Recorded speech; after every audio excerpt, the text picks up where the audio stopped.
ಕೀರ್ತನೆ 103 13ರಿಂದ 17.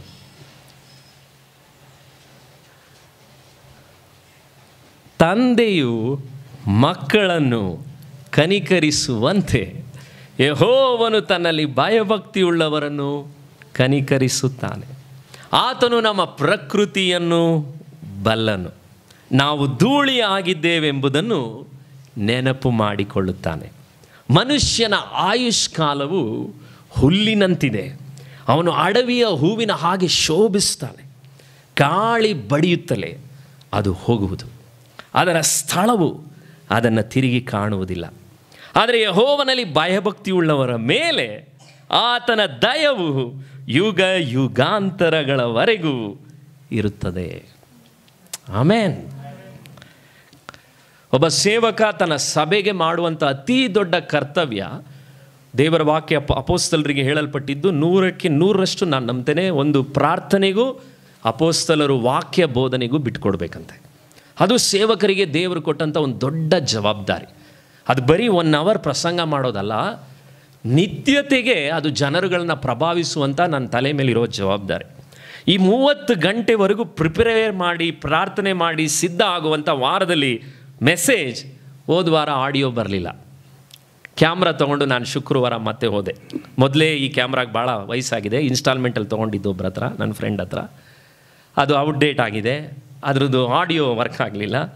ಕಷ್ಟಪಟ್ಟು ಬೇಸತ್ತು ಹೋದ ವಾರದ ಕಾಣಿಕೆನ ತೊಗೊಂಡು ಹೋಗಿ ನಾನು ಅದನ್ನ ರೆಡಿ ಮಾಡಿಸ್ಕೊಂಡು ಅಂಡರ್ಗ್ರೌಂಡ್ನಲ್ಲಿ ಮೆಜೆಸ್ಟಿಕ್ನಲ್ಲಿ ನಾನು ಕೆಳಗಡೆ ಬರ್ತಾಯಿದ್ದೆ. ಬೇಸತ್ತು ಬರ್ತಾಯಿದ್ದೆ, 7 ಗಂಟೆದು ಪ್ಯಾಸೆಂಜರ್ ಸಿಗುತ್ತಾ ಅಂತ. ನಾನು ಫಾಸ್ಟಾಗಿ ಬರುವಾಗ, ಬೇಸತ್ತು ಬರುವಾಗ ಒಬ್ಬ ವ್ಯಕ್ತಿ ತನ್ನ ಬ್ಯಾಗನ್ನು ಹೊರಲಿಕ್ಕಾಗದೆ ತುಂಬ ಕಷ್ಟಪಟ್ಕೊಂಡು ಕಾಲು ಎಳ್ಕೊಂಡು ಒಂದು ವೇಳೆ ಅವನು ಮೆಜೆಸ್ಟಿಕ್ ಪ್ಲ್ಯಾಟ್ಫಾರ್ಮ್ಗೆ ತಲುಪಿದರೆ ಒಂದು 3/4 ತಾಸು ಆಗಿರ್ಬೋದು ಅಂಡರ್ಗ್ರೌಂಡಿಂದ. ಅಷ್ಟು ಕಷ್ಟ ಆಗ್ತಿತ್ತು ಅವ್ನು ನಡ್ಕೊಂಡು ಹೋಗೋದು. ಮುಂದಕ್ಕೆ ಹೋದಂಥ ನನಗೆ ಮನಸ್ಸು ತಡಿಲಿಲ್ಲ, ವಾಪಸ್ ಹಿಂದೆ ಬಂದೆ. ಆ ಬ್ಯಾಗ್ ಸ್ವಲ್ಪ ವೆಯ್ಟ್ ಇತ್ತು, ನನ್ನ ಬ್ಯಾಗು ಆ ಬ್ಯಾಗ್ನು ಹೊತ್ಕೊಂಡು ಬಂದ್ರಪ್ಪ ಅಂತ ಕರ್ಕೊಂಡು ಹೋದೆ. ಎಂಟ್ರೆನ್ಸ್ವರೆಗೂ ಕರ್ಕೊಂಡು ಹೋದೆ. ನಿಧಾನಕ್ಕೆ ಬಂದು ವೆಯ್ಟ್ ಮಾಡಿದೆ. ನನ್ನ ಟ್ರೈನ್ ಮಿಸ್ ಆಗುತ್ತೆ ಅಂತ ಒಂದು ಕಡೆ ಭಯ. ಆದರೆ ದೇವರ ಕೃಪೆಯಿಂದ ನಾನು ಎತ್ಕೊಂಡ್ಬಂದು ಅಲ್ಲಿ ಅವ್ರನ್ನ ಬಿಟ್ಟಾಗ ಅವರು ಬರೋವರೆಗೂ ಕಾದೆ. ಬ್ಯಾಗ್ ಅವ್ರಿಗೆ ಕೊಟ್ಟೆ. ನಾನು ಕೇಳಿದೆ, ನಿಮ್ಮ ಹೆಸರೇನು? ಯಮನ್ ಗೌಡ ಪಾಟೀಲ್. ಹೆಂಗಿದೆ ಹೆಸರು? ಹಾಂ. ಆದರೆ ಒಂದು ಕಣ್ಣು ಅರಳಿತು, ದೇವರು ಒಳ್ಳೇದು ಮಾಡಲಪ್ಪ. ಯಾವಾಗಲೂ ನಾನು ಯಾರಿಗಾದರೂ ಒಂದು ಒಳ್ಳೆಯದನ್ನು ಮಾಡಿದರೆ ತಕ್ಷಣ ಅವ್ರಿಗೆ ಒಂದು ಮಾತು ಮಾತ್ರ ಹೇಳ್ದಿರ ಬಿಡಲ್ಲ, ಯೇಸು ಸ್ವಾಮಿ ನಿಮ್ಮನ್ನು ಪ್ರೀತಿಸ್ತಾರೆ. ಅದನ್ನೇ ಹೇಳಿ ಆ ಬ್ಯಾಗ್ ಕೊಟ್ಟೆ. ಕಣ್ಣರಳಿತು, ಖುಷಿಯಾಗಿ ಹಾರಿಸ್ದ. ಮತ್ತೆ ಬಂದೆ, 9ನೇ ಪ್ಲ್ಯಾಟ್ಫಾರ್ಮ್, ಫಾಸ್ಟಾಗಿ ಇಳಿಬೇಕು.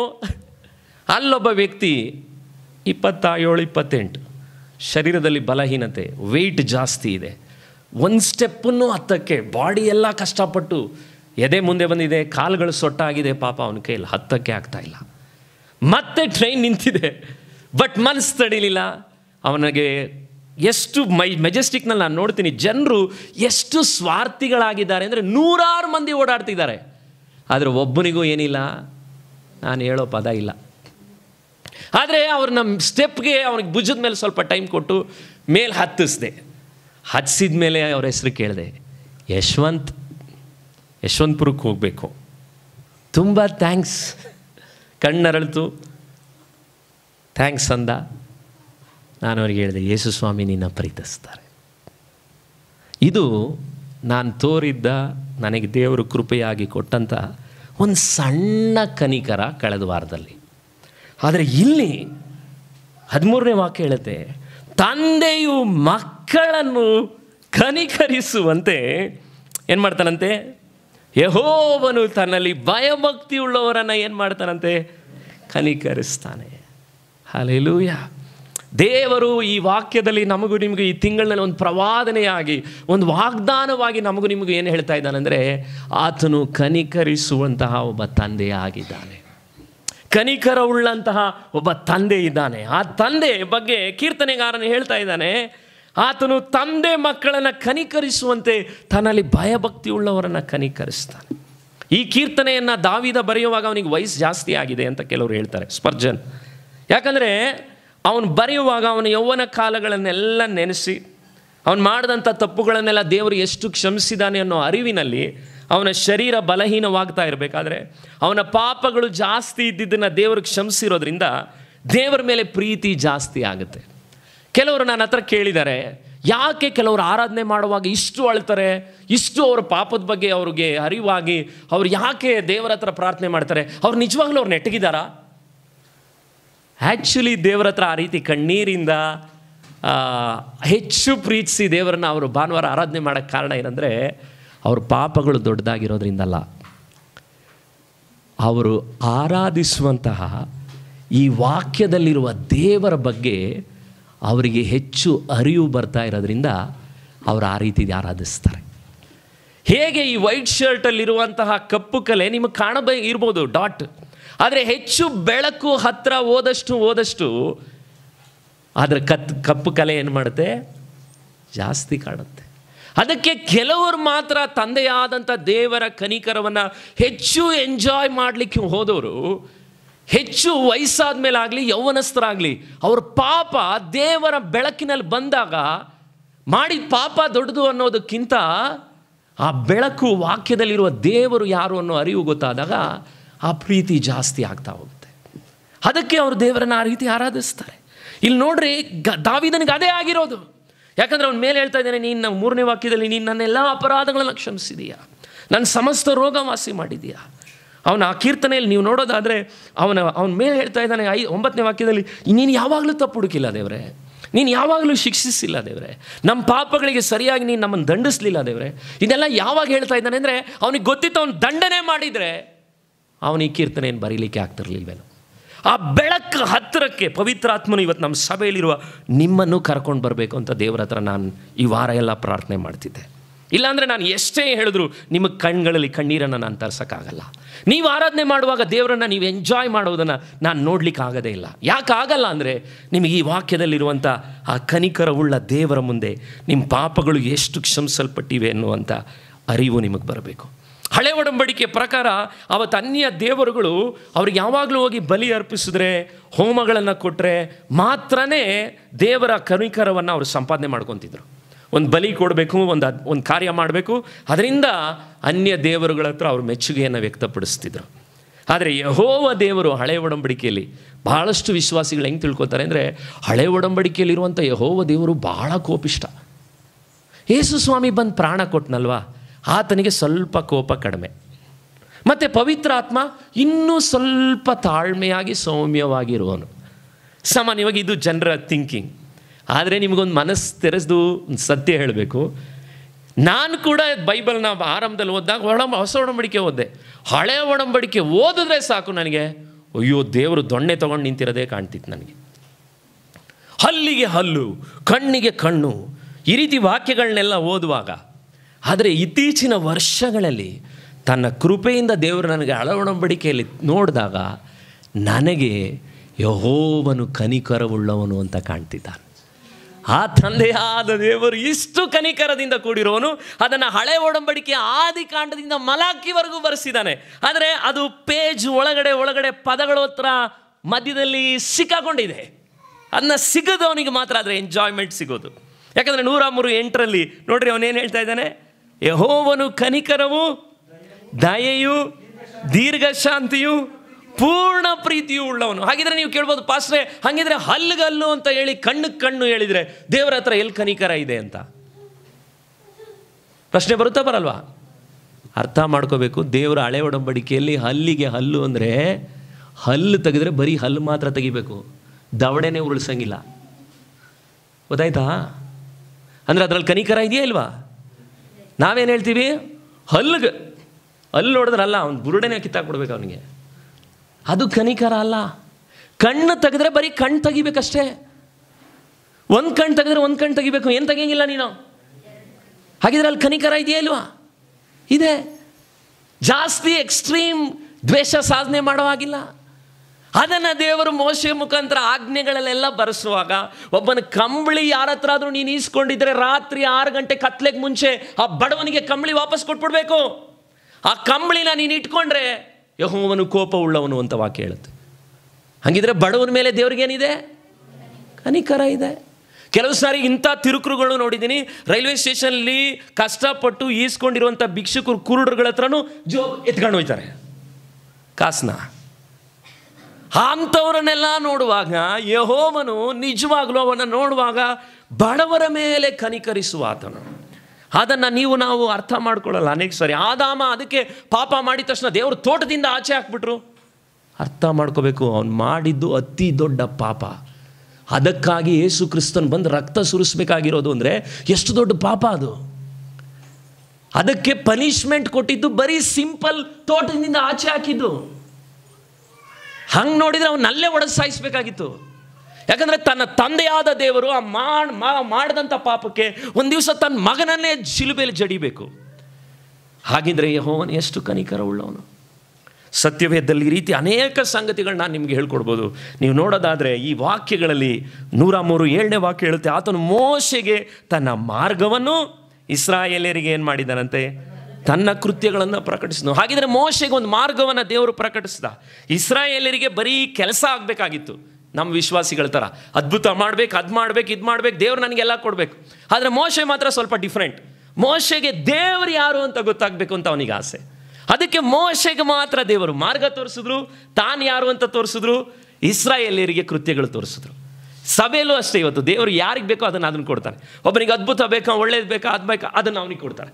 ಇನ್ನೊಬ್ಬ ದೇವರು ಯಾರು, ಆತನ ಏನು, ಆತನ ಸ್ವಭಾವ ಏನು ಅಂತ ತಿಳ್ಕೊಳ್ಳೋನಿಗೆ ಅದನ್ನು ಕೊಡ್ತಾರೆ. ಮೋಶೆಗೆ ಮಾರ್ಗ ತೋರಿಸಿದ್ನು ಅಂದ್ರೆ ಅರ್ಥ ಏನು, ಆತನ ಗುಣವನ್ನು ತೋರಿಸಿದ್ನು. ಅನ್ನ ಅರ್ಥ ಆಗಬೇಕಂದ್ರೆ ವಿಮೋಚನಾ ಕಾಂಡ 33ನೇ ಅಧ್ಯಾಯ, ವಿಮೋಚನಾ ಕಾಂಡ 33 ಅಲ್ಲಿ ವಾಕ್ಯ ನೋಡೋಣ. 13ನೇ ವಾಕ್ಯದಲ್ಲಿ 13ನೇ ವಾಕ್ಯ ಅಲ್ಲಿ ನೀವು ನೋಡೋದಾದರೆ ಮೋಶೆ ಹೇಳ್ತಾ ಇದ್ದಾನೆ, ನನಗೆ ನಿನ್ನ ದಯೆ, ಹಳೆ ಒಡಂಬಡಿಕೆ 104, ದೊರಕಿದ್ದಾದರೆ ನಾನು ನಿನ್ನನ್ನು ಬಲ್ಲವನಾಗಿರುವಂತೆ ನಿನ್ನ ಮಾರ್ಗವನ್ನು ನನಗೆ ತೋರಿಸು, ಆಗ ನಿನ್ನ ದಯೆ ನನಗೆ ಏನಾಗಿರ್ಬೋದು, ದೊರೆಯಿತೆಂದು ನನಗೇನಾಗಿರ್ಬೋದಂತೆ ತಿಳಿದಿರುವುದು. ಮೋಶೆ ಕೇಳ್ತಿದ್ದಾನೆ, ದೇವರೇ ನಿನ್ನ ದಯೆ ನನಗೆ ದೊರಕಿದ್ರೆ ಸ್ವಾಮಿ ನಾನು ನಿನ್ನನ್ನು ತಿಳ್ಕೊಬೋದು ಸ್ವಾಮಿ. ಯಾಕೆ ಆ ಪ್ರೇಯರ್ ಹೇಳ್ತಾ ಇದ್ದಾನೆ ಗೊತ್ತಾ?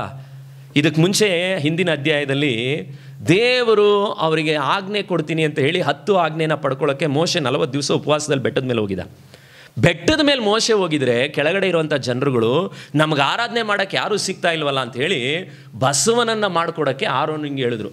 ಅವನೇನು ಮಾಡ್ದ, ಅವರ ಒಡವೆಗಳನ್ನೆಲ್ಲ ತೊಗೊಂಡು ಎರಕ ಒಯ್ದು ಬಸವನ ಮಾಡಿಬಿಟ್ಟ. ಪರಿಶುದ್ಧನಾದಂಥ ದೇವರನ್ನು ಆರಾಧಿಸಲಿಕ್ಕೆ ದೇವರು ಆಜ್ಞೆಗಳನ್ನ ಕೊಡಲಿಕ್ಕೆ ಅವನು ಕಾಯ್ತಾ ಇದ್ದಾನೆ. ಕೆಳಗಡೆ ಇಳಿದು ಬಂದು ನೋಡಿದ್ರೆ ಇವರೆಲ್ಲರೂ ವಿಗ್ರಹಾರಾಧನೆ ಮಾಡಿ ದೇವರಿಗೆ ಇಷ್ಟು ಕೋಪ ಬಂತು. ಅವನಿಗೂ ದೇವರಿಗೆ ಕೋಪ ಬಂದಿದ್ದು ಮಾತ್ರ ಅಲ್ಲ, ಮೋಶೆಗೂ ಕೋಪ ಬಂತು. 40 ದಿವಸ ಪಾಸ್ಟ್ರು ಕಷ್ಟಪಟ್ಟು ಉಪವಾಸ ಮಾಡಿ ಯಾವ ಜನರಿಗೋಸ್ಕರ ಕಾಯ್ತಾ ಇದ್ದಾನೋ ಅವ್ರುಗಳೇ ಕೆಳಗಡೆ ಬಂದಾಗ ಆ ದೇವರನ್ನು ಬಿಟ್ಟು ಆರಾಧನೆ ಮಾಡುವಾಗ ಆ 2 ಹಲಗೆಗಳನ್ನು ದೇವರು ಬರೆದಂತಹ ಬೆರಳಲ್ಲಿ ಬರೆದಂತಹ ಮಾತುಗಳು 10 ಆಜ್ಞೆಗಳು, ಆ 10 ಆಜ್ಞೆಗಳನ್ನು ಅವನು ಅಲ್ಲೇ ಹೊಡೆದಾಕ್ಬಿಟ್ಟ. ಕೋಪ ಬಂತು ಅವನಿಗೂ, ಲೀಡ್ರಿಗೆ ಕೋಪ ಬಂದು ಹೊಡೆದಾಕ್ದ. ಲಾಸ್ಟಲ್ಲಿ ಅವನಿಗೆ ಮನಸ್ಸು ತಡೀಲಿಲ್ಲ. ನೀವು ನೋಡೋದಾದರೆ ದೇವರು ಅವನಿಗೆ 34ನೇ ಅಧ್ಯಾಯ 2ನೇ ಸಾರಿ ದೇವರು ಹೇಳ್ತಾರೆ, ಯೆಹೋವನು ಮೋಶೆಗೆ ನೀನು ಮೊದಲಿನ ಕಲ್ಲಿನ ಹಲಗೆಗಳಂತೆ ಇನ್ನೂ 2 ಕಲ್ಲಿನ ಹಲಗೆಗಳನ್ನು ಏನು ಮಾಡು, ಸಿದ್ಧಪಡಿಸು. ನೀನು ಒಡೆದು ಬಿಟ್ಟಂತಹ ಮೊದಲನೇ ಹಲಿಗೆಗಳ ಮೇಲಿದ್ದ ವಾಕ್ಯಗಳನ್ನು ನಾನು ಈ ಹಲಿಗೆ ಮೇಲೆ ಏನು ಮಾಡ್ತೇನೆ, ಬರೀತೀನಿ. ನೋಡ್ರಿ, ಒಂದು ಸರಿನೇ ವಯಸ್ಸಾದಂಥ ಮೋಶೆ ಹತ್ತು ಹೋಗಿದ್ದಾನೆ 40 ದಿವಸ. ಈಗ ಸೆಕೆಂಡ್ ಟೈಮ್ ಮತ್ತೆ ಹೋಗ್ತಾ ಇದ್ದಾನೆ. ಎಷ್ಟನೇ ಸರಿ? 2ನೇ ಸಾರಿ. ಅಲ್ಲಿ ಮತ್ತೆ ಹಲಗೆಯಲ್ಲಿ ದೇವರು ಸೀನಾಯಿ ಬೆಟ್ಟದಲ್ಲಿ ಪ್ರಕಟ ಆಗಿ ದೇವರು ಹೇಳ್ತಾನೆ, ಅಲ್ಲಿ ನೀವು ನೋಡೋದಾದರೆ 4ನೇ ವಾಕ್ಯದಲ್ಲಿ ಅವನು ಮೊದಲಿದ್ದ ಹಲಿಗೆಗಳಂತೆ 2 ಕಲ್ಲಿನ ಹಲಿಗೆಗಳನ್ನು ಏನು ಮಾಡಿದಂತೆ ಕೈಯಲ್ಲಿ ತೆಗೆದುಕೊಂಡು ಸೀನಾಯಿ ಬೆಟ್ಟವನ್ನು ಏನು ಮಾಡಿದಂತೆ ಹತ್ತಿದ. 5ನೇ ವಾಕ್ಯ ಹೇಳುತ್ತೆ, ಆಗ ಯೆಹೋವನು ಮೇಘದಿಂದ ಆವರಿಸಲ್ಪಟ್ಟವನಾಗಿ ಕೆಳಗಡೆ ಇಳಿದು ಬಂದು ಅಂತ ವಾಕ್ಯ ಇದೆ. ಆ ಇಳಿದು ಅನ್ನೋ ಕಡೆ ಒಂದು 15 ಅನ್ನೋ ಒಂದು ಸಿಂಗಲ್ ನಂಬರ್ ಇದೆ, ಫುಟ್ ನೋಟ್. ಅಲ್ಲಿ ಏನು ಗೊತ್ತಾ, ಕೆಳಗಡೆ ಇದೆ ಫುಟ್ ನೋಟ್, ಕೆಳಗಡೆ ಇರುತ್ತೆ 15. ಇಳಿದು ಬಂದಾಗ ಮೋಶೆ ಅಲ್ಲಿ ಯೆಹೋವನ ಸಮ್ಮುಖದಲ್ಲೇ ನಿಂತು ಆತನ ಹೆಸರನ್ನು ಹೇಳಿಕೊಂಡು ಏನು ಮಾಡಿದ್ನಂತೆ, ಆರಾಧಿಸಿದನು. ಹಲ್ಲೆಲೂಯ. ನೋಡ್ರಿ, ಅಲ್ಲಿ ಬಂದು ದೇವರು ಅವನ ಹತ್ರ ಮತ್ತೆ ದೇವರು ಕನಿಕರ ಉಳ್ಳವನು. ಮೊದಲನೇ ಸರಿ ಕೋಪದಿಂದ ಹೊಡೆದಾಕ್ಬಿಟ್ಟ, ಆದರೆ ದೇವರು ಅವತ್ತು ಮತ್ತೆ ಕನಿಕರ ಉಳ್ಳವನಾಗಿ 2ನೇ ಸರಿ ಆಜ್ಞೆಗಳನ್ನ ಕೊಟ್ಟ. 33ನೇ ಅಧ್ಯಾಯದ 6ನೇ ವಾಕ್ಯ ಹೇಳುತ್ತೆ, ಯೆಹೋವನು ಮೋಶೆ ಎದುರಾಗಿ ಹೋಗುತ್ತಾ ಪ್ರಕಟವಾಗಿ ಹೇಳಿದ್ದೇನೆಂದರೆ, ಎಲ್ಲರೂ ಓದ್ತೀರಾ, ಯೆಹೋವ ಕನಿಕರವು ದಯೆಯು ಉಳ್ಳ ದೇವರು. ಹಲ್ಲೆಲೂಯಾ. ಓ ದೀರ್ಘಶಾಂತನು, ಪ್ರೀತಿಯು, ನಂಬಿಕೆ ಉಳ್ಳವನು, 1000 ತಲೆಗಳವರೆಗೂ ಏನು ಮಾಡ್ತಾನಂತೆ? ದಯೆ ತೋರಿಸ್ತಾನಂತೆ. ದೋಷ ಅಪರಾಧಗಳನ್ನು ಏನು ಮಾಡ್ತಾನಂತೆ? ಕ್ಷಮಿಸ್ತಾನಂತೆ. ತಂದೆಯ ದೋಷ ಫಲಗಳನ್ನು 3-4 ತಲೆಮಾರುವರೆಗೂ ಬರ ಮಾಡ್ತಾನಂತೆ. ನೋಡ್ರಿ, ಅದರಲ್ಲೇ ದೇವರ ದಯೆ ಇದೆ. ದೋಷ ಮಾಡಿದ್ರೆ ಎಷ್ಟು ತಲೆಮಾರುವರೆಗೂ ಶಾಪ? 4. ದೇವರು ದಯೆ ತೋರಿಸಿದ್ರೆ ಎಷ್ಟು? ಹೇಳ್ರಿ ಪಕ್ಕದಲ್ಲಿ ಇವ್ರಿಗೆ ಎಷ್ಟು ತಲೆ? 1000 ತಲೆ. ಉಲ್ಟಾ ಇಟ್ಟಿದ್ರೆ ದೇವರು, ದೋಷ ಮಾಡಿದವನಿಗೆಲ್ಲ 1000 ತಲೆಮಾರುವರೆಗೂ ಶಾಪ, ದಯೆ ಹುಡುಕೋನಿಗೆ ಬರೀ 4 ತಲೆಮಾರಾಗಿದ್ರೆ ಯೋಚನೆ ಮಾಡಿದ್ದೀರಾ? ಹಾಗಿದ್ರೆ ಹಳೆಯ ಒಡಂಬಡಿಕೆಯಲ್ಲಿರುವಂಥ ಯೆಹೋವನು ಬಹಳ ದಯೆ ಕನಿಕರವುಳ್ಳವನು. ಈ ವಾರದಲ್ಲಿ ಒಂದು ವಿಡಿಯೋ ನೋಡ್ತಿದ್ದೆ. ಒಬ್ಬ ಪಾಸ್ಟರ್, ಒಳ್ಳೆಯ ಆಂಧ್ರದಲ್ಲಿರುವಂಥ ಒಬ್ಬ ಸೇವಕ. ಆ ಸೇವಕ, ಅವ್ರ ತಂದೆ ಕೂಡ ಸೇವಕ. ಸೇವೆ ಚೆನ್ನಾಗಿ ನಡೀತಿದೆ. ಆದರೆ ಆ ಯೌವನಸ್ಥ ಸೇವಕರು ಹೇಳ್ತಾ ಇದ್ದಾರೆ, ನಮ್ಮ ತಾತ ದೇವರಿಗೆ ವಿರುದ್ಧವಾಗಿ ಪಾಪ ಮಾಡಿದವರು. ಆದರೆ ಯಾವಾಗ ಯೇಸು ಸ್ವಾಮಿನ ನಂಬಿದ್ರು, ಲಾಸ್ಟಲ್ಲಿ ಸಾಯೋ ಸಮಯ ಬಂದಾಗ, ಗಮನಿಸ್ರಿ ತಂದೆ ಎಂದಿರೆ, ತಾಯಂದರೆ ಈ ಮಾತನ್ನು ಗಮನ ಇಟ್ಟು ಕೇಳಿಸ್ಕೊಡ್ರಿ. ನೀವು ನಿಜವಾಗಲೂ ಕನಿಕರ ಉಳ್ಳಂಥ ತಂದೆ ಅನ್ನೋದಕ್ಕೆ ಗುರುತು ಇದು ಒಂದೇ. ನಿಮಗೆ ನಿಜವಾದಂಥ ಕನಿಕರ ಇದ್ದರೆ ಸಾಯೋದ್ರೊಳಗಾಗಿ ಆ ತಾತ ಮಾಡಿದ್ದನ್ನು ನೀವು ಮಾಡ್ತೀರಾ? ಸಾಯೋ ಸಮಯಗಳಲ್ಲಿ ಅಳ್ತಾ ಅಳ್ತಾ ಒಂದು ಹಾಡು ಹಾಡ್ಬಿಟ್ಟು ಹೇಳಿದಂತೆ, ಅಯ್ಯೋ ನನ್ನ ಪಾಪಗಳು ಎಷ್ಟು ದೊಡ್ಡದು, ಅಯ್ಯೋ ನಾನು ವ್ಯಭಿಚಾರ ಮಾಡಿಬಿಟ್ಟೆ, ನನ್ನ ಹೆಂಡತಿ ಪರಲೋಕಕ್ಕೆ ಹೋಗ್ಬಿಟ್ಲು, ಆದರೆ నేను ద్రోహం చేశాను నీకు. ಹೆಂಡತಿ ಹೆಸರನ್ನು ಹೇಳಿ ಹೇಳಿ ಅಳ್ತಾ ಕಣ್ಣೀರಿಂದ ತನ್ನ ಕೈಗಳನ್ನು ಚಾಚಿ ಹೇಳ್ತಾ ಇದ್ರಂತೆ, ದೇವರೇ ನಾ ಪಿಲ್ಲల మీద ಇದು ರಾಕೂಡ್ದು ಪ್ರಭುವ, ಇದು ನನ್ನ ಮೇಲೆ ನನ್ನ ಮಕ್ಕಳುಗಳ ಮೇಲೆ ಏನು ಬರಬಾರ್ದು, ನಾ ವ್ಯಭಿಚಾರ ಪಾಪಮು ರಾಕೂಡ್ದು ಪ್ರಭುವ. ಅಳ್ತಾ ಅಳ್ತಾ ತಾತ ಕಣ್ಣೀರಿಂದ ಪ್ರಾರ್ಥನೆ ಮಾಡಿ ಸತ್ರಂತೆ. ತಂದೆ ಎಂದರೆ ನೀವು ಆ ಪ್ರಾರ್ಥನೆಯನ್ನು ಕಣ್ಣೀರಿನಿಂದ ಮಾಡಿ ಸಾಯಬಲ್ಲರ? ನಿಮ್ಮ ಮಕ್ಕಳಿಗೆ ನೀವು ಅಂಥ ಒಂದು ಪ್ರಾರ್ಥನೆಯನ್ನು ಮಾಡಲಿಕ್ಕೆ ನಿಮಗೆ ನಿಜವಾದಂಥ ಧೈರ್ಯ ಇದೆಯಾ? ನನ್ನ ಪ್ರಕಾರ ಅದೇ ನೀವು ಮಾಡುವಂಥ ಅತೀ ದೊಡ್ಡ ದಯೆ ನಿಮ್ಮ ಮಕ್ಕಳಿಗೆ. ನಾನೊಬ್ಬ ತಂದೆಯಾಗಿ, ಪಾಸ್ಟ್ರಾಗಿ ಮಾಡುವಂಥ ಎಲ್ಲ ಸೇವೆಗಳಿಗಿಂತ ಅತಿ ಹೆಚ್ಚು ನಾನು ಪ್ರಾರ್ಥನೆ ಮಾಡೋದು ಇದೆ ನನ್ನ ರೂಮ್ನಲ್ಲಿ. ದೇವರೇ, ನನ್ನ ಪಾಪ, ನನ್ನ ದ್ರೋಹಗಳು, ಯಾಕಂದರೆ ಯಾರಾದರೂ ಒಬ್ಬ ಮಧ್ಯ ನಿಂತ್ಕೋಬೇಕು. ಮಧ್ಯ ನಿಂತು ಆ ಶಾಪವನ್ನು ತನ್ನ ಮಕ್ಕಳುಗಳ ಸಂತತಿಗೆ ಬರದೇ ಇರೋ ಹಾಗೆ ದೇವರ ಹತ್ರ ಮೊರೆ ಇಡಬೇಕು. ಅದು ಒಬ್ಬ ತಂದೆಯ ಜವಾಬ್ದಾರಿ. ಬರೀ ಮಕ್ಕಳನ್ನ ಸಾಕೋಕ್ಕೋಸ್ಕರ ಬರೀ ಹಣ ಸಂಪಾದನೆ ಮಾಡೋದು ಮಾತ್ರ ಅಲ್ಲ. ನೀವೆಷ್ಟೇ ಸಂಪಾದನೆಗಳನ್ನು ಮಾಡಿಡ್ಬೋದು, ನೀವು ಮಾಡಿಟ್ಟಂಥ ಆಸ್ತಿ ನಿಮ್ಮ ಮಕ್ಕಳಿಗೆ ಹೋದರೆ, ನೀವು ಮಾಡಿದಂಥ ಪಾಪ ಶಾಪಗಳು ನಮ್ಮ ಮಕ್ಕಳುಗಳನ್ನು ಮುಟ್ಟುತ್ತೆ. ಅದು ನಮ್ಮ ಸಂತತಿಯನ್ನು ತಾಕಬಾರ್ದಂದರೆ, ನೀನು ಕರುಣೆಯುಳ್ಳಂಥ ತಾಯಿಯಾಗಿದ್ದರೆ, ನೀನು ಕನಿಕರವುಳ್ಳಂಥ ತಂದೆ ಆಗಿದ್ದರೆ, ಸಾಯೋದ್ರೊಳಗಾಗಿ ಆ ತಾತ ಮಾಡಿದ ಕೆಲಸನ ನೀವು ಮಾಡಬೇಕು. ಮಾಡಿದ್ರಿಂದ ಏನಾಯಿತು?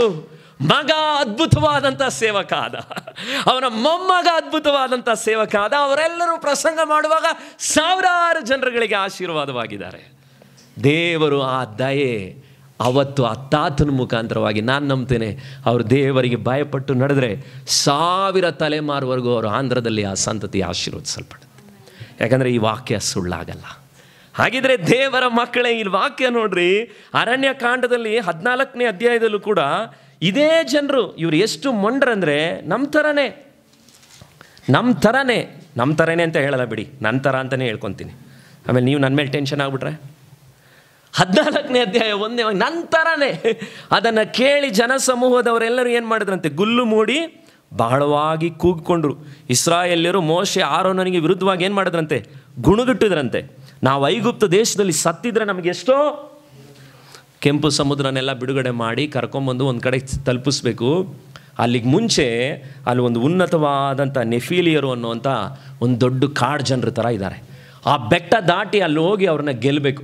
ಇವರು ಹೋದಂಥ ಜನರುಗಳು ಹೇಳಿದ್ರು, ಅಯ್ಯೋ ನಾವಂತೂ ಗೆಲ್ಲಕ್ಕಾಗಲ್ಲಪ್ಪ, ಕೆಂಪು ಸಮುದ್ರನೇ ದೇವರು ಬಿಡುಗಡೆ ಮಾಡಿದಾನ್ರಿ. ಫರೋಹ ಅಂಥ ರಾಜ ಯಾರೂ ಇಲ್ಲ, ಅಂಥವನಿಂದನೇ ದೇವ್ರು ಬಿಡಿಸ್ಕೊಂಬಂದಿದ್ದಾರೆ. ನಾವು ಹೇಳ್ತೀವಲ್ಲ, ಚೋಟ ಮೋಟ ರಾಜರುಗಳಿಗೆ ಎದುರುಕೊಂಡು ಇವ್ರು ಹೇಳ್ತಾರೆ, ಇಲ್ಲಿ ಕರ್ಕೊಂಬಂದಿದ್ಯಾ ನಮ್ಮನ್ನು ಸಾಯಿಸೋಕ್ಕೆ ಅಂದ್ಬಿಟ್ಟು. ಎಲ್ಲ ಜನರು ಫುಲ್ಲು ಕೋಪದಿಂದ ಮೋಶೆ ಹತ್ರ ಮಾತಾಡ್ತಾರೆ. ಅವ್ರು ಯೋಚನೆ ಮಾಡಲಿಲ್ಲ, ಅವತ್ತು ಕೆಂಪು ಸಮುದ್ರದಿಂದ ಬಿಡುಗಡೆ ಮಾಡಿದ್ದೇವರು ಇವತ್ತು ಬಿಡುಗಡೆ ಮಾಡ್ತಾರೆ ಅಂತ. ಮೋಶೆ ಎಷ್ಟೋ ಟ್ರೈ ಮಾಡಿ ಹೇಳಕ್ಕೆ ಟ್ರೈ ಮಾಡಿದ್ರು, ಅವ್ರು ಕೇಳಲಿಲ್ಲ.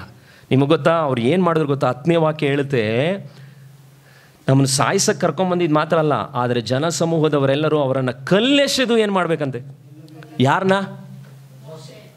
ಯೋಚನೆ ಮಾಡಿ ನೋಡ್ರಿ. ನಾನು ಇವತ್ತು ಇಂಥ ಮಾತಾಡ್ಬಿಟ್ಟೆ ನಿಮ್ಗೆ ಅನೌನ್ಸ್ಮೆಂಟಲ್ಲಿ, ಮುಂದಿನ ವಾರ ನೀವೆಲ್ಲರೂ ಅಲ್ಲಿ ಸ್ಟ್ರೈಕ್ ಮಾಡಿದ್ರೆ ನಮ್ಮನ್ನೇ ನೀನು ಆರಾಧನೆಗೆ ಟೈಮಿಗೆ ಬರಲ್ಲ ಅಂತ ಹೇಳೋದು.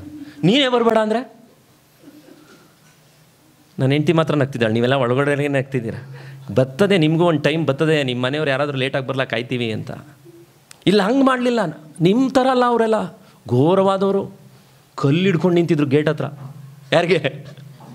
ಪಾಸ್ಟ್ರಿಗೆ. ಸತ್ಯ ಹೇಳಿ ಗದರದವನಿಗೆ ಕಲ್ಲಿಡಿದು ಒಡೆಯೋ ಮಟ್ಟಕ್ಕೆ ಹೋದರು. 11ನೇ ವಾಕ್ಯ ಹೇಳುತ್ತೆ, ಈಗ ದೇವರಿಗೆ ಕೋಪ ಬಂತು, ಎಷ್ಟರ ಮಟ್ಟಿಗೆ ನನ್ನನ್ನು ಅಲಕ್ಷ್ಯ ಮಾಡುವರೋ, ನಾನು ನಡೆಸಿದ ಎಲ್ಲ ಮಹತ್ ಕಾರ್ಯಗಳನ್ನ ಇವರು ಪ್ರತ್ಯಕ್ಷವಾಗಿ ನೋಡಿದಾಗೂ ನಿನ್ನೂ ಎಷ್ಟು ದಿನ ನನ್ನನ್ನು ನಂಬದೇ ಇರುತ್ತಾರೆ ಇವರು. ದೇವರಿಗೆ ಕೋಪ ಬಂತು. ದೇವರು ಮೋಶೆಗೆ ಒಂದು ಆಪ್ಷನ್ ಕೊಟ್ಟರು. ಏನು ಗೊತ್ತಾ? 12ನೇ ವಾಕ್ಯದಲ್ಲಿ, ಈ ಜನಕ್ಕಿಂತ ಹೆಚ್ಚಾಗಿ ಬಲಿಷ್ಠವಾಗಿರುವಂಥ ಜನಾಂಗವನ್ನು ನಿನ್ನ ಮೂಲಕ ಏನು ಮಾಡ್ತೇನೆ? ಹುಟ್ಟಿಸ್ತೀನಿ. ನಾನಾಗಿದ್ದರೆ ಗ್ಯಾರಂಟಿ ಹಲ್ಲೆಲೂಯಾ ಅಂತಿದ್ದೆ. ಹೌದಾ? ಎಂಥ ಸ್ವಾರ್ಥಿಗಳು! ಸತ್ರೆ ಸಾಯ್ಲಿ ಅವರುಗಳು ನನ್ನ ಮುಖಾಂತರ. ಇವಾಗ ಈ ವಾರ ನಾನು ಗದರಿದ್ದೀನಿ, ಮುಂದಿನ ವಾರ ನೀವೆಲ್ಲ ಬರಲಿಲ್ಲ ಅಂದರೆ ದೇವ್ರು ನನ್ನ ಹತ್ರ ಹೇಳ್ತಾರೆ, ಅವ್ರುಗಳ ಮಾತು ಕೇಳದೆ ಇರೋರು ಬಿಡು, ಪರವಾಗಿಲ್ಲ, ಬಿಡದಿಯಲ್ಲೇ ಸಂಸ್ಥಾನ ತುಂಬಿಕೊಳ್ಳುವಂಥ ಆತ್ಮಗಳು ನಾನು ನಿಮಗೆ ಕೊಟ್ಬಿಡ್ತೀನಿ. ಆ ಜನರು ಹಾಳಾಗೋಗ್ಲಿ, ಸುಜಿತ್ ನೀನು ಮಾತ್ರ ಬದುಕು ಅಂದರೆ ನಾನೇನು ಹೇಳ್ತೀನಿ? ದೇವರ ಮುಂದೆ ಹೇಳ್ತೀನಿ, ಇಲ್ಲ ಸ್ವಾಮಿ, ನನಗೆ 60 ಅವ್ರನ್ನ ಮಾತ್ರ 70 ನಾನು ಕಳ್ಕೊಳ್ಳಲ್ಲ. ಆ ಹೃದಯ ಯಾವಾಗೊಬ್ಬ ಸೇವಕನಿಗೆ ಬರುತ್ತೆ? ಮೋಶೆಯ ಥರ ದೇವರ ಹತ್ರ ಬಂದಾಗ. ಮಲ್ಕಪ್ಪರೆ ನೀವು ನಗ್ಬೋದು, 15 ವಾರ ರಹಸ್ಯವಾಗಿ ನಿಮಗೋಸ್ಕರ ಮಾಡ್ತಾ ಇರೋದು. ಸೊ ದೇವರ ಕೃಪೆ. ಮೋಶೆ ಹೇಳ್ತಾ ಇದ್ದಾನೆ, ಸಾಯ್ಲಿ ಅಂತ ಹೇಳಲಿಲ್ಲ, ಅವನು ಹೇಳ್ತಾ ಇದ್ದಾನೆ. ನೋಡ್ರಿ, ಅವನಿಗೆ ದೇವ್ರ ಬಗ್ಗೆ ಗೊತ್ತು. 15ನೇ ವಾಕ್ಯ, ಹೀಗಿರಲಾಗಿ ನೀನು ಒಂದೇ ಪೆಟ್ಟಿನಿಂದ ಈ ಜನರನ್ನು ಸಾಯಿಸಿದ್ರೆ, ದೇವರೇ ನೀನು ಹೊಡೆದು ಸಾಯಿಸಿಬಿಟ್ರೆ, ಪ್ರಖ್ಯಾತಿಯನ್ನು ಕೇಳಿದಂಥ, ನಿನ್ನ ಪ್ರತ್ಯಾಕಿ ಕೇಳಿದಂಥ ನಿನ್ನ ಜನಾಂಗಗಳವರು ಏನು ಮಾಡ್ತಾರೆ? ನಿನ್ನ ವಿಷಯದಲ್ಲಿ ಯೆಹೋವನು ಪ್ರಮಾಣಪೂರ್ವಕವಾಗಿ ಮಾಡಿದ ವಾಗ್ದಾನ ಮಾಡಿದ ದೇಶದಲ್ಲಿ ಈ ಜನರನ್ನು ಸೇರಿಸುವುದಕ್ಕೆ ಶಕ್ತಿನೇ ಇಲ್ಲದೆ ಅವರನ್ನು ಎಲ್ಲಿ ಕೊಂದ್ಬಿಟ್ಟ ಅಂತ ಹೇಳ್ತಾರೆ? ಅರಣ್ಯದಲ್ಲಿ ಕೊಂದ್ಬಿಟ್ಟ ಅಂತ ಹೇಳ್ತಾರೆ. ನೋಡ್ರಿ, ಮೋಶೆ ಮಧ್ಯದಲ್ಲಿ ಕೇಳ್ತಾ ಇದ್ದಾನೆ, ದೇವರೇ ನೀನು ಆ ರೀತಿ ಏನಾದರೂ ನಾಶ ಮಾಡಿಬಿಟ್ರೆ ನಿನ್ನನ್ನು ಅವರು ಕೆಟ್ಟದಾಗಿ ಹೇಳ್ಬಿಡ್ತಾರೆ ಸ್ವಾಮಿ. ಅರಣ್ಯದಲ್ಲೇ ದೇವ್ರಿಗೆ ಕೋಪ ಬಂದು ಅವ್ರನ್ನ ಹಾಳು ಮಾಡಿಬಿಟ್ಟ ಅಂತ ಹೇಳ್ಬಿಡ್ತಾರೆ ಸ್ವಾಮಿ. ನಿನ್ನ ಹೆಸರು ಕೆಡಬಾರ್ದು ಸ್ವಾಮಿ. ನೋಡ್ರಿ, ಇವಾಗ ಮೋಶೆಗೆ ಈ ಸೀಕ್ರೆಟ್ ಹೆಂಗೆ ಗೊತ್ತಾಯಿತು? ನಾನು ಯೋಚನೆ ಮಾಡ್ತಿದ್ದೆ. ಸ್ಟಾರ್ಟಿಂಗ್ ಪಾಯಿಂಟಲ್ಲಿ ಕಲ್ಲು ಹೊಡೆದಾಕಿದಾಗ ಆ ಗುಣವನ್ನು ತೋರಿಸಿದ್ಯಾರು? ಮೋಶೆನಾ? ದೇವರು. ಇದು ನೀವು ಅರ್ಥ ಮಾಡ್ಕೋಬೇಕು. ಮೋಶೆ ಎಲ್ಲ ತೋರಿಸಿದ್ದ ಆ ಗುಣನ ಯಾರು ತೋರಿಸಿದ್ದು? ದೇವರು. ಈಗ ನಾವು ಹೇಳ್ತೀವಲ್ಲ ಸೂರ್ಯನಿಗೆ ಟಾರ್ಚ್ ಅಂತ. ಮೋಶೆ ಇವಾಗ ಯಾರಿಗೆ ಜ್ಞಾಪಿಸ್ತಾ ಇದ್ದಾನೆ? ಇದನ್ನ ದೇವ್ರಿಗೆ ಹೇಳ್ತಿದ್ದಾನೆ. ಎಂಥ ಮಾತ್ರ ಇದು, ನನಗೆ ನಡುಕ ಆಯಿತು. ದೇವ್ರ ಹತ್ರ ಹೆಂಗೆ ಮಾತಾಡ್ಬೋದು ಅವನು? ದೇವರೇ ನೀನು ಹೇಳಿದ್ಯಲ್ಲ, ನೀನು ಹಿಂಗೆ ಹೇಳಿದ್ಯಲ್ಲ, ನೀನು ಹಿಂಗೆ ಮಾಡಬಾರ್ದಾ? ವಾವ್, ಯೋಚನೆ ಮಾಡೋಕ್ಕಾಗಲ್ಲ. ನಾನು ಯೋಚನೆ ಮಾಡ್ತಿದ್ದೆ ಮೋಶೆ ಸ್ಥಾನದಲ್ಲಿ ನಾನು ಹೆಂಗೆ ಮಾತಾಡ್ಬೋದು ಆ ಮಾತನ್ನ. ಈಗ ಹೇಳ್ತಾನೆ ನೋಡ್ರಿ, ನನ್ನ ಸ್ವಾಮಿಯೇ, ನೀನು ನಿನ್ನ ವಿಷಯದಲ್ಲಿ ಯೆಹೋವನು ದೀರ್ಘ ಶಾಂತನು, ಬಹು ಪ್ರೀತಿಯುಳ್ಳವನು, ಅಪರಾಧ ಪಾಪಗಳನ್ನು ಕ್ಷಮಿಸುವನು. ದೇವರ ಥರ ದೇವ್ರಿಗೆ ಜ್ಞಾಪಿಸ್ತಾ ಇದ್ದಾನೆ. ದೇವರೇ ನೀನು ಪ್ರೀತಿ ಉಳ್ಳವನಪ್ಪ, ನೀನು ಕನಿಕರ ಉಳ್ಳವನು ಸ್ವಾಮಿ. ಈಗ ಇದನ್ನು ಹೇಳಿದ ತಕ್ಷಣ ಅದಕ್ಕೆ ನಾನು ನಿಮ್ಗೆ ಹೇಳ್ತಾ ಇದ್ದೀನಿ, ಹಳೆ ಒಡಂಬಡಿಕೆಯಲ್ಲಿ ನೀವು ಈ ರೀತಿ ಅನೇಕ ವಾಕ್ಯಗಳಲ್ಲಿ ದೇವರ ಕನಿಕರ, ದೇವರ ಕೃಪೆ, ದೇವರ ಕರುಣೆಯನ್ನು ನೀವು ನೋಡ್ತಾ ಇರ್ತೀರ. ಅದು ಯಾವುದೇ ಕಾರಣಕ್ಕೂ ಅನೇಕ ಸಾರಿ ನನಗೆ ಅರ್ಥ ಆಗಿಲ್ಲ. ಅನೇಕ ಸಾರಿ ಪ್ರೇಯರ್ಗೆ ಹೋದಾಗ ದೇವ್ರ ಹತ್ರ ಒಂದು ಸಾರಿ ಪ್ರಶ್ನೆ ಕೇಳ್ತೀನಿ, ದೇವರೇ ನನ್ನನ್ನು ನೀನು ಯಾಕಿಷ್ಟು ಪ್ರೀತಿ ಮಾಡ್ತೀಯಾ? ಈ ಪ್ರಶ್ನೆ ನಾನು ಕೇಳಿದ್ದೀನಿ ದೇವ್ರ ಹತ್ರ. ನನ್ನ ಪಾಪಗಳ ಅರಿವು ನನಗೆ ಬಂದಾಗ ಅನೇಕ ಸಾರಿ ರೂಮ್ನಲ್ಲಿ ಕೇಳಿದ್ದೀನಿ, ದೇವರೇ ನನ್ನ ಯಾಕೆ ನೀನು ಪ್ರೀತಿ ಮಾಡ್ತೀಯ ಇಷ್ಟು? ನಾನು ನಿನ್ನ ವಾಕ್ಯದಲ್ಲಿ ಹೇಳೋ ರೀತಿಯಲ್ಲಿ ನನಗೆ ಯಾವುದೇ ಒಳ್ಳೆಯ ಗುಣ ಇಲ್ವಲ್ಲ. ಆಗಲೂ ದೇವರ ವಾಕ್ಯ ನನಗೊಂದನ್ನು ನೆನಪಿಸುತ್ತೆ. ಏನು ಗೊತ್ತಾ? ನಾನು ದೀರ್ಘ ಶಾಂತನು. ಆದರೆ ಅಲ್ಲೊಂದು ಪದ ಇದೆ, ಗಮನಿಸ್ಬೇಕು ನೀವು. ಕ್ಷಮಿಸುವವನು, ಆದಾಗ್ಯೂ ಅಪರಾಧಿಗಳನ್ನು ಶಿಕ್ಷಿಸದೆ ಬಿಡುವನ? ಬಿಡದವನು. ಹೇಳ್ರಿ, ಆದಾಗ್ಯೂ ಅವರ ಅಪರಾಧಗಳನ್ನು ಶಿಕ್ಷಿಸದೆ ಏನು ಮಾಡಲ್ಲ? ಬಿಡದವನು. ಹಾಗಿದ್ರೆ ದೇವರು ಕ್ಷಮಿಸ್ಬಿಟ್ರೆ, ಗಮನ ಇಟ್ಟು ಕೇಳ್ರಿ, ದೇವರ ಹತ್ರ ನ್ಯಾಯ ಇಲ್ಲ. ಕ್ಷಮಿಸಿದ್ರೆ ದೇವರ ಹತ್ರ ನ್ಯಾಯ ಹೆಂಗಾಗುತ್ತೆ? ಅಪರಾಧಕ್ಕೆ ತಕ್ಕಂತೆ ಪೇಮೆಂಟ್ನ ಕೊಡಲೇಬೇಕು. ಒಬ್ಬ ತಪ್ಪು ಮಾಡಿದ್ರೆ ಪನಿಷ್ಮೆಂಟ್ ಕೊಡಲೇಬೇಕು. ಕಳೆದ ವಾರದಲ್ಲಿ MP ತಪ್ಪು ಮಾಡ್ದ, ಜೈಲಿಗೆ ಹಾಕಿದ್ದಾರೆ, ಜೀವಾವಧಿ ಶಿಕ್ಷೆ ಕೊಡಲೇಬೇಕು. ಒಂದು ವೇಳೆ ಕೊಡದೆ ಬರೀ ಪ್ರಧಾನಮಂತ್ರಿ ಮೊಮ್ಮಗ ಅಂತ ಬಿಟ್ಟರೆ ನ್ಯಾಯ ಇಲ್ಲ. ಅದಕ್ಕೆ ನ್ಯಾಯ ಇಲ್ಲ. ಅಲ್ಲಿ ನ್ಯಾಯ ಕೊಟ್ಟಾದ್ಮೇಲೆ ಎಲ್ಲರೂ ಹೇಳಿದ್ದು. ನಾನು ಅದೇ ಯೋಚನೆ ಮಾಡ್ತಿದ್ದೆ, ದೇವರು ನ್ಯಾಯಾಧಿಪತಿ ಅಂತ ಪ್ರಪಂಚದಲ್ಲಿ ಎಲ್ಲ ಸನ್ನಿವೇಶದಲ್ಲೂ ದೇವ್ರನ್ನ ರೂಪಿಸ್ತಾನೆ. ಅವನು ಎಷ್ಟೇ ದೊಡ್ಡ ಟಾಪ್ ಲೆವೆಲ್ ಆಗಿರಲಿ. ಎಲ್ಲರೂ ಅಂದ್ಕೊಳ್ತಾರೆ ಅವರು ಇವರು ದೊಡ್ಡ ವ್ಯಕ್ತಿಗಳು. ನೋ, ನನ್ನ ಪ್ರಕಾರ ಸತ್ಯವೇದದಲ್ಲಿ ನನಗೆ ಯಾವಾಗಲೂ ಅರಿವು ಬರುತ್ತೆ, ವರ್ಲ್ಡಲ್ಲಿ ನಡೆಯುವಂಥ ಘಟನೆಗಳೆಲ್ಲದರಲ್ಲೂ ಕೂಡ, ಅದು ಯಾವುದೇ ಸ್ಥಳ ಆಗಿರ್ಬೋದು. ಈ ವಾರದಲ್ಲಿ ನ್ಯೂಸ್ಗಳು ನೋಡುವಾಗ ನಾನು ನೋಡ್ತಿದ್ದೆ, ಯಾರು ಬೆಳಕಿಗೆ ತರ್ತಾರೆ ಅಂದರೆ ನ್ಯಾಯವುಳ್ಳಂಥ ಒಬ್ಬ ದೇವರಿದ್ದಾನೆ. ಅವನು ಬಡವರ, ದಿಕ್ಕೆಟ್ಟವರ, ಅತ್ಯಾಚಾರಿಗಳ ಕೂಗನ್ನು ಕೇಳೋ ದೇವರು. ಆ ದೇವರ ಹತ್ರ ನಾವು ಏನು ಮಾಡೋಕ್ಕಾಗಲ್ಲ, ತಗ್ಗಿಸ್ಕೋಬೇಕೇ ವಿನ ಆ ನ್ಯಾಯವನ್ನು ಆತನು ತೀರಿಸ್ತಾನೆ. ಅದು ಯಾವುದೇ ನೀನು ಟಿಪ್ಪರ್ಲಾಕದ ದೊಡ್ಡ ಸ್ಥಾನದಲ್ಲಿ ಕುಳಿತಿದ್ರು ಕೂಡ, ಯಾಕಂದರೆ ಶಿಕ್ಷಿಸಲೇಬೇಕು. 2 ವಾರದ ಹಿಂದೆ ಒಬ್ಬರು ಕುಡ್ದಂಥ ಕುಡುಕರ ಹತ್ರ ನಾನು ಸುವಾರ್ತೆ ಹೇಳುವಾಗ ದಿಢೀರ ಅಂತ ಹೇಳಿಬಿಟ್ಟೆ, ನೋಡ್ರಿ ನೀವು ಮಾಡಿದ ಪಾಪಕ್ಕೆ ಒಂದು ವೇಳೆ ನಿಮ್ಮ ಮಗನ್ನೇನಾದರೂ, ಎಲ್ಲರ ಪಾಪದ ಫಲವಾಗಿ ನಿಮ್ಮ ಮಗನ್ನ ಏನಾದರೂ ಬಲಿ ಕೊಟ್ಟರೆ ನೀವು ಸಹಿಸ್ಕೊಳ್ತೀರಾ ಅಂದೆ. 2 ನಿಮಿಷ ನಾನು ಮಲ್ಕಪ್ಪ ಒದೆ ತಿಂದೆ ಬಂದಿದ್ದೀವಿ ಆ ಮನೆಯಿಂದ, ನನ್ನಿಂದ ಅವ್ರಿಗೂ ಬೀಳೋದು ಒದೆ. ನೀನು ಆ ಮಾತು ಮಾತಾಡಬೇಡ, ಹಂಗೆ ಬಂದಿದ್ದು ವಾಯ್ಸು. ನೀನು ಮಾತಾಡು, ನೀನು ಅದೆಲ್ಲ ಮಾತಾಡಬೇಡ. ತಪ್ಪಾಗೋಯ್ತು. ಸುವಾರ್ತೆ ಹೇಳೋಕ್ಕೆ ಎಷ್ಟು ಜ್ಞಾನವಾಗಿ ಮಾತಾಡ್ಬೇಕು ಗೊತ್ತಾ? ಆಟೋಲ್ಲಿ ಬರುವಾಗ ಯೋಚನೆ ಮಾಡ್ತಿದ್ದೆ, ಹೌದು ದೇವ್ರೆ, ಸೆನ್ಸಿಟಿವ್ ಆಗಿರ್ಬೇಕಿತ್ತು. ನಾನು ಸುಮ್ಮನೆ 20 ವರ್ಷದಿಂದ ಸುವಾರ್ತೆ ಹೇಳ್ತಿದ್ದೀನಿ ಅಂತ ಪಂಟ ಅನ್ನಂಗಿಲ್ಲ. ಪಂಟ್ರೆ ಅಲ್ಲ ದೇವರೇ, ಸುವಾರ್ತೆ ಹೇಳೋದು ಗೊತ್ತಿಲ್ವಲ್ಲ ದೇವರೇ. ಆ ಮನುಷ್ಯನಿಗೆ ಸೂಕ್ಷ್ಮ. ಆಮೇಲೆ ಕ್ಷಮೆ ಕೇಳಿದೆ, ಅತ್ತೆ ಆ ಅಪ್ಪನ ಮುಂದೆ ಅವನಿಗೋಸ್ಕರನೇ. ಈಗ ಮಾತಾಡಿದ್ದು ಕರೆಕ್ಟ್. ನೀನು ಮಗನನ್ನು ಬಲಿ ಕೊಡೋ ಮಾತು ಕೂಡ ಒಬ್ಬ ತಂದೆಗೆ ಇಷ್ಟ ಆಗಿಲ್ಲ. ಆದರೆ ನಾನು ಯೋಚನೆ ಮಾಡ್ತಿದ್ದೆ, ತಂದೆಯಾದ ದೇವರು ಪೇಮೆಂಟನ್ನು ಮಗನ ಮೇಲೆ ಹಾಕಿದ್ರು. ಕುಡುಕನಿಗೆ ಅವನ ಮಗನನ್ನು ಬಲಿ ಕೊಡೋದು ಇಷ್ಟ ಆಗಿಲ್ಲ ಅಂತ ಹೇಳುವಾಗ, ಯೆಶಾಯ 53ರಲ್ಲಿ ನೀವು ನೋಡ್ರಿ, ಯೆಹೋವನ ಕನಿಕರ, ಆತನ ನ್ಯಾಯದ ದಂಡನೆ ಯಾರ ಮೇಲೆ ಬಿತ್ತು. ಈ ವಾಕ್ಯಗಳು ಕೇವಲ ವಾಕ್ಯ ಅಲ್ಲ, ತಂದೆಯ ಹೃದಯ. 5ನೇ ವಾಕ್ಯ ಹೇಳುತ್ತೆ, ನಮ್ಮ ದ್ರೋಹಗಳ ದೆಸೆಯಿಂದ, 53 5ನೇ ವಾಕ್ಯ, ನಮ್ಮ ದ್ರೋಹಗಳ ದೆಸೆಯಿಂದ ಅವನಿಗೆ ಏನಾಯಿತು? ಗಾಯವಾಯಿತು.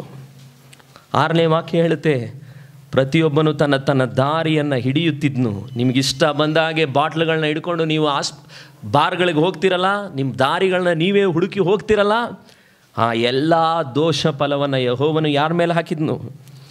ಅವನ ಮೇಲೆ ಹಾಕಿದ್ನು. ಆ ಪ್ರಾಯಶ್ಚಿತ, ಆ ಪೇಮೆಂಟನ್ನು ಕಟ್ಟಬೇಕು. ನೀವು ಕೈಗಳಲ್ಲಿ, ಫೋನ್ಗಳಲ್ಲಿ ರಾತ್ರಿ ಹೊತ್ತು ಅಸಹ್ಯವಾಗಿ ನೋಡುವಂಥ ಎಲ್ಲ ಅಶ್ಲೀಲ ದೃಶ್ಯಗಳಿಗೆ ಅವತ್ತು ಒಂದು ಮಗನ ಕೈಗೆ ಬಲಿ ಕೊಡಬೇಕು, ಮಗನ ಕೈಗೆ ಮೊಳೆ ಹೊಡಿಬೇಕು. ನೀನು ಇಷ್ಟ ಬಂದಾಗ ನೋಡ್ಬಿಟ್ಟೆ ನಿನ್ನ ಫೋನ್ನಲ್ಲಿ, ಆದರೆ ಅದಕ್ಕೊಂದು ಪೇಮೆಂಟ್ ಕೊಡಬೇಕು.